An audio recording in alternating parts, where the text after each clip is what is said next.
Napakaganda laban po ng pag-uusapan natin dito. Strong Group versus Taipei. Talagang napakainit ng laban mga kaibigan. Nung manalo tayo, nagre-reklamo pa yung coach ng kalaban. Eto si Ran Sabando, napakaganda ng impact. Back-to-back salpak.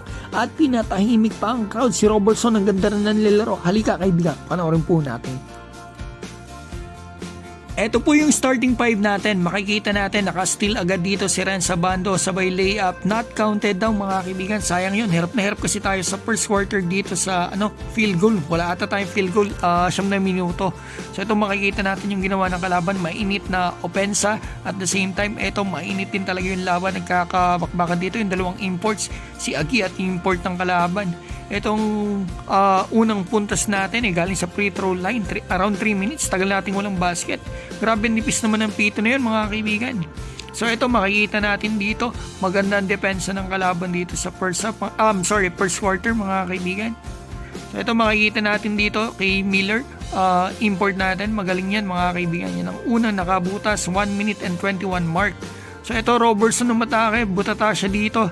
So ito second quarter, medyo nakapag-adjust na tayo dito, magandang adjustment. Sayang, hinaklit na sa kamay, walang foul.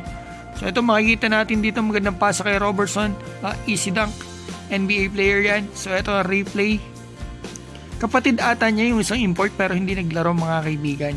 So ito Fenner, swerte ng paglalaro nito sa PBA, magpapadrop na ata yan sa PBA. So ito Miller, yan po ay BCL Asia Mythical 5, mahusay talaga yan mga kaibigan. Jason Brickman, ang gaganda ng mga pasan nito. So ito, nakapunto siya dyan. So ito, Ren Sabando, magandang block dito kay Abando. Sabay, ito, fast break sa kanya. Gulang, nice one. So ito, third quarter, napakaganda ng nilaro natin dito. Kung nahirapan tayo ng first half, pinahirapan naman natin sila dito. Mga kaibigan sa second half, Miller na naman. 26-2 run ata tayo. Kaya natin na-abantehan itong kalaban. Grabe yung naging depensa at opensa natin dito. Hindi natin pinaporma sa third quarter. Magandang adjustment mula sa ating strong group at sa ating kaibigan. Coach Charles. Grabe yung hustle dito ni Robertson. Dami niyang offensive board mga kaibigan at mga tip in. So ito, tingnan natin. Nilagay na lang ang bola. So ito Renz Sabando, back to back na salpak to mga kaibigan kay Renz. Makikita natin dito. Nakailan din butata si Renz dito sa mga kalaban niya.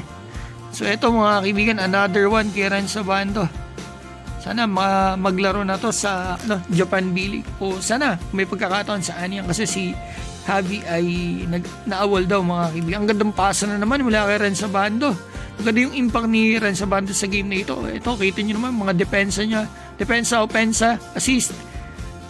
So ito, ang gandang pasa ni Brickman dito kay Ildefonso. So ito, tignan natin ang gagawin dito ni Abando. 2 points na naman kay Abando. Nakakarami na si Abando.